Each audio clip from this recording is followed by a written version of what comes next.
Hi guys, நான் உங்கள் ஆக்னேஷ் குமார் பேசுகிறேன். இன்றைக்கி என்ன பார்க்க போகிறோம் பார்த்தீங்கன்னா, எரர் குருவில் ட்ராக்கிங் தான் பார்க்க போகிறோம். ட்ராக்கிங்னா நீங்கள் நினைக்கிற மாதிரி ட்ராக் பண்ணுற அந்த ட்ராக் இல்லை. நம்மளோட ரிலேட்டடாக, அதாவது நம்ம ஃபோன் ரிலேட்டடாக பார்க்க போகிறோம். அதாவது இப்போ மைக்கோ இல்லை சிசி பின்னோ அந்த மாதிரி உடஞ்சிருச்சுன்னா, ட்ராக் இல்லாத உடஞ்சிருச்சுன்னா அந்த இடத்துல நம்ம வந்து சால்ட்ரிங் பண்ண முடியாது. சால்ட்ரிங் பண்ணலன்னா சார்ஜிங் ஏறாது. ஸோ அந்த மாதிரி சமயத்தில் ட்ராக் இல்லாத இடத்துல எப்படி ட்ராக் அடிக்கிறது, ட்ராக்கிங் பாயிண்ட்டை எப்படி கண்டுபிடிக்கிறது. இப்போ நம்ம மேனுவலாக கண்டுபிடிக்கிறதா இருந்தால் ரொம்ப டைம் எடுக்கும். ஏன்னா ஒவ்வொரு காம்பனண்ட்டையும் நம்ம ரொம்ப நுணுக்கமாக செக் பண்ணுற மாதிரி இருக்கும், கரெக்டாக ஒர்க் ஆகுதா இல்லையான்னு. சில டைம்ஸில் டைம் ரொம்ப லாங்காக எடுத்துக்கும். அந்த மாதிரி டைம்ஸில் வந்து ரொம்ப லாங்காக இல்லாமல் ஷார்ட் டைம்லேயே எப்படி நம்ம அதை ஈஸியாக சால்வ் பண்ணுறதுன்னு பார்ப்போம். ஹாய் வியூவர்ஸ், இந்த சேனல் உங்களுக்கு பிடிச்சிருந்தா லைக் பண்ணிக்கோங்க, பக்கத்தில் இருக்க சப்ஸ்கிரைப் பட்டனையும் கிளிக் பண்ணிக்கோங்க, கூடவே பெல் ஐக்கான் கிளிக்கையும் பண்ணிக்கோங்க. அப்போ தான் நான் அப்லோட் பண்ணுற வீடியோஸ் எல்லாமே உடனுக்குடன் உங்களுக்கு நோட்டிஃபிகேஷன்ஸ் வரும். நிறைய ஷாப்ஸில் கொடுத்துருப்பாங்க. சில பேருக்கு ட்ராக் அடிக்க தெரியும், சில பேருக்கு ட்ராக் வந்து அடிக்க தெரியாது. ஸோ அந்த மாதிரி சமயத்தில் கஸ்டமர் என்ன சொல்லுவாங்கன்னா, எனக்கு இந்த மொபைல் எப்படியாவது ரெடி பண்ணி தாப்பா, ரெடி பண்ணி தந்தால் உனக்கு எவ்வளோ அமௌண்ட் வேணாலும் நான் தரேன், அந்த மாதிரி சொல்லுவாங்க. ஸோ அந்த மாதிரி சமயத்தில் நம்மளால் ட்ராக்கிங் வந்து ஒன்று காம்பனண்ட்டாக செக் பண்ணுறதா தான் டைம் எடுக்கும். நம்மளுக்கு இதுக்கு டைம் ஸ்பெண்ட் பண்ணுறது போல வேறு ஒரு 2 மொபைலை நான் பண்ணி கொடுத்தா அது இன்னும் இன்கமாக இருக்கும் அப்படின்னு நம்ம நினைப்போம். ஸோ பட் அந்த மொபைலையும் எப்படி நம்ம ரெடி பண்ணுறதுன்னு கற்றுப்போம். ஸோ ட்ராக் இல்லாத மொபைல் எப்படி ட்ராக்கிங் கண்டுபிடிக்கிறது அப்படின்னு சொல்லிட்டு பார்ப்போம். ஓகே, நான் ஆல்ரெடி எடுத்து வச்சுருக்கேன் சம் மாடல்ஸ்லாம். ஃபஸ்ட்டு எப்படி கூகுளை வச்சு நம்ம ஈஸியாக சர்ச் இன்ஜினை வச்சு எப்படி நம்ம ட்ராக்கிங் வேவ்ஸை கண்டுபிடிக்கிறதுன்னு பார்ப்போம். மோஸ்ட்லி ட்ராக்கிங்க்கு வந்து நம்ம எதை யூஸ் பண்ணுவோம்னா ஜம்பர் ஒயர் தான் யூஸ் பண்ணுவோம். ஜம்பர் ஒயர்னால் நீங்கள் நினைக்கிற மாதிரி பெரிய இதெல்லாம் இல்லை. நார்மலாக சின்னதாக காயில் மாதிரி இருக்கும். அதாவது ஒயர் தான், பட் மேலே வந்து கோட்டிங் போட்டிருக்கும். ஸோ அது வேறு எதையாவது ஒரு காம்பனண்ட்டில் பட்டால் கூட ஷார்ட் ஆகாமல் இருக்கிறதுக்காக மேலே வந்து கோட்டிங் கொடுத்துருப்பாங்க. ஸோ ஜம்பர் ஒயர் தான் நம்ம மோஸ்ட்லி. ஓகே, இது வந்துச்சு. பார்க்க இந்த மாதிரி தான் இருக்கும். பார்த்தீங்கன்னா இல்லை 118 போட்டிருக்கு சம் அமௌண்ட், பட் அவ்வளோலாம் இல்லை. ஜஸ்ட்டு 50 ருபீஸ் தான் வரும் ஜம்பர் ஒயரு. இதில் ரேட்டிங் வந்து அதிகமாக போட்டிருக்கு. நீங்கள் நார்மல் எலக்ட்ரிக்கல் ஷாப்பில் ஜம்பர் ஒயர்னு கேட்டாலே உங்களுக்கு இது தருவாங்க. இது கொஞ்சம் மெல்லிஸாக இருக்கிற மாரி நல்ல ஒயராக வாங்கிக்கினா உங்களுக்கு வந்து யூஸ்ஃபுல்லாக இருக்கும். ஸோ இது ஒன்று வாங்கி வச்சுக்கோங்க. ஓகே, நம்ம ட்ராக்கிங்குள்ளே போகலாம். இப்போ பார்த்தீங்கன்னா எந்த மாடல், அதாவது எதனா ஒரு மாடல் இருக்கட்டும், லினோவாவாக இருக்கட்டும், ரெட்மியாக இருக்கட்டும், சாம்சங்காக இருக்கட்டும், எந்த ஒரு மொபைலாக இருக்கட்டும்.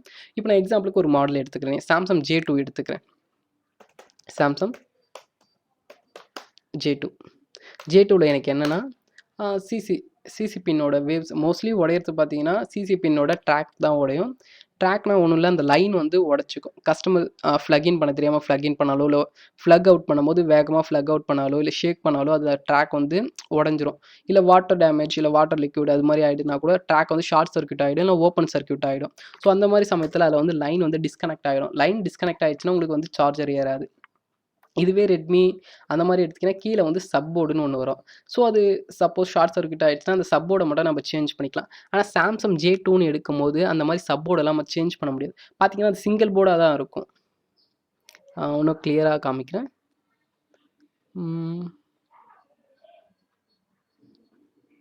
லோடிங் ஆகுது. அது இருக்குது. இதில் பார்த்தீங்கன்னா சிங்கிள் போர்டு. இதில் வந்து சப்போர்ட்லாம் நம்ம சேஞ்ச் பண்ண முடியாது. ஸோ சிங்கிள் போர்டு மாற்றத்தான் இருந்தால் ஃபுல் போர்டுமே மாற்றுற மாதிரி இருக்கும். சாதாரண சிசி ட்ராக் உடஞ்சதுக்காக ஃபுல் போர்டுமே மாற்றுறதா இருந்தால் கஸ்டமர் வந்து ஓகே சொல்ல மாட்டார். ஸோ அதையும் நான் ரெடி பண்ணி தரேன்னு சொன்னால் கஸ்டமர் வந்து எவ்வளோ அமௌண்ட்டாக இருந்தாலும் கொடுக்க தயாராக இருப்பாங்க. ஸோ ட்ராக்கிங் அடிக்க மோஸ்ட்லி நிறைய பேர் கற்றுக்கணும். ட்ராக்கிங் அடிக்க கற்றுக்கிட்டிங்கன்னா ரொம்ப இன்கம் வந்து ஈஸியாக நீங்கள் கெயின் பண்ணலாம்.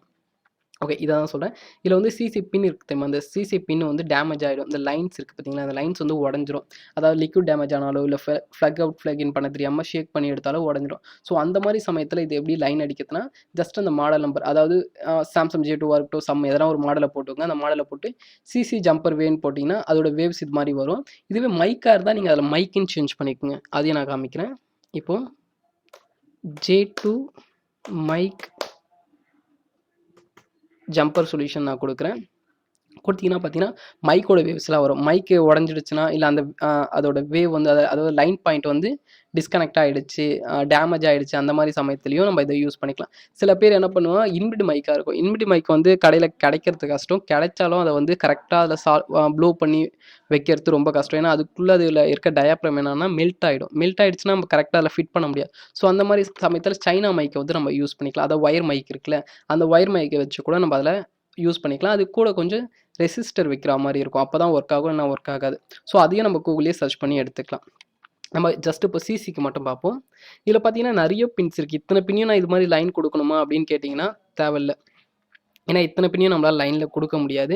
ஸோ ஷார்ட் சர்க்யூட் ஆகுறதுக்கு வாய்ப்பு இருக்கு. இதுலேருந்து நம்ம 2 லைன் மட்டும் எடுத்துக்கிட்டா போதும். மீதி இருக்கிற லைன் அதாவது இந்த ஆரஞ்ச், எல்லோ, ப்ளூ, கிரீன் இதெல்லாம் பார்த்தீங்கன்னா எதுக்குன்னா டேட்டா ஷேரிங்க்கு யூஸ் ஆகும். டேட்டா ஷேரிங்க்கு எதுக்குன்னா, இப்போ ஃப்ளாஷ் பண்ணும்போதெல்லாம் டேட்டா ஷேரிங் யூஸ் பண்ணுவோம். இல்ல கம்ப்யூட்டர் டூ மொபைல்ல வந்து கனெக்ட் பண்ணும்போது நம்ம வந்து டேட்டா ஷேரிங் யூஸ் பண்ணுவோம். ஸோ நம்ம அதெல்லாம் எடுத்துக்க வேணாம். நம்மளுக்கு என்னன்னா சார்ஜிங் மட்டும் தான் ஏறணும். ஸோ சார்ஜிங்ஸ் வேவ்ஸை மட்டும் எடுத்துக்கலாம். இந்த பிளாக் அண்ட் ரெட்ன்னு இருக்கு பார்த்தீங்களா, இந்த வேவ்ஸை மட்டும் எடுத்துக்கலாம். பிளாக் வந்து கிரவுண்டு, அதாவது மைனஸ் நெகட்டிவ் பாயிண்ட். போர்டில் பார்த்தீங்கன்னா மோஸ்ட்லி இருக்கிற பாயிண்ட் எல்லாமே கிரவுண்ட் பாயிண்ட் தான். ஸோ கிரவுண்டில் நீங்கள் எந்த இடத்துல வேணாலும் நீங்கள் வந்து சால்டரிங் பண்ணிக்கலாம். ஸோ இதில் ஒரு பின் இருக்குது பார்த்தீங்கன்னா, இதில் ஒரு ஜம்பர் ஒயர் வச்சு சால்டரிங் பண்ணி கிரவுண்டில் எதனா ஒரு பாயிண்ட்டில் வந்து கனெக்ட் பண்ணி விட்டணும், அதாவது சால்டரிங் பண்ணி விட்டணும். நெக்ஸ்ட் வந்து இந்த ரெட் பாயிண்ட் இருக்குது தெரியுமா, இந்த ரெட் பாயிண்ட்டை எடுத்து நீங்கள் இந்த இடத்துல இந்த காம்பனண்ட் இருக்குது தெரியுமா, இந்த காம்பனண்ட்டில் வந்து நீங்கள் சால்டரிங் பண்ணி விட்டணும். சால்டரிங் பண்ணிவிட்டு நீங்கள் சார்ஜரை கனெக்ட் பண்ணிங்கன்னா சார்ஜ் வந்து நார்மலாக ஏறுற மாதிரி கரெக்டாக ஏறும்.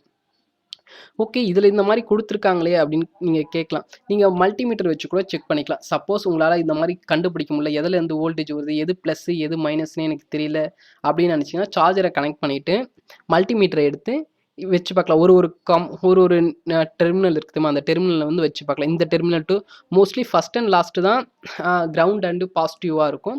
ஸோ ஈஸியாக அதிலே தெரிஞ்சிடும். சப்போஸ் உங்களுக்கு தெரியல, டவுட்டாக இருக்குது, அந்த மாதிரி சமயத்தில் என்ன பண்ணுறீங்கன்னா, மல்டிமீட்ரு 2 இருக்குது தெரியுமா, அதை எடுத்து நீங்கள் இந்த 2 டெர்மினலில் வச்சு பார்த்தீங்கன்னா வோல்டேஜ் வருது. எந்த டெர்மினலில் வோல்டேஜ் வருதோ அந்த டெர்மினல் வந்து ப்ளஸ் மைனஸ்னு கண்டுபிடிச்சி இந்த மாதிரி ட்ராக் அடிக்கலாம். மோஸ்ட்லி இதுலேயே உங்களுக்கு தந்துருவாங்க. பிளாக் வந்து கிரவுண்டு, ரெட்டு வந்து பாசிட்டிவ்னு இதுலேயே தந்துருவாங்க. ஸோ எல்லா மாடலுமே அவைலபிள் தான். நீங்கள் ஈஸியாக இதிலேயே போட்டு அந்த மாடலை அப்படியே ஜம்பர் ஒயரை வச்சு நீங்கள் கனெக்ட் பண்ணவே உங்களுக்கு வந்து சார்ஜிங் ப்ராப்ளம் சால்வ் ஆகிடும்.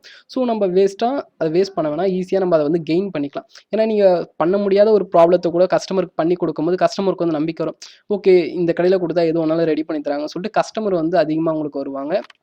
கஸ்டமரும் உங்கள் மேலே வந்து நம்பிக்கை வைப்பாங்க. ஸோ நீங்கள் என்ன அமௌண்ட் சொல்கிறீங்களோ அதை வந்து மறுக்காமல் அவங்க கொடுக்கறதுக்கு நிறைய வாய்ப்பு இருக்குது.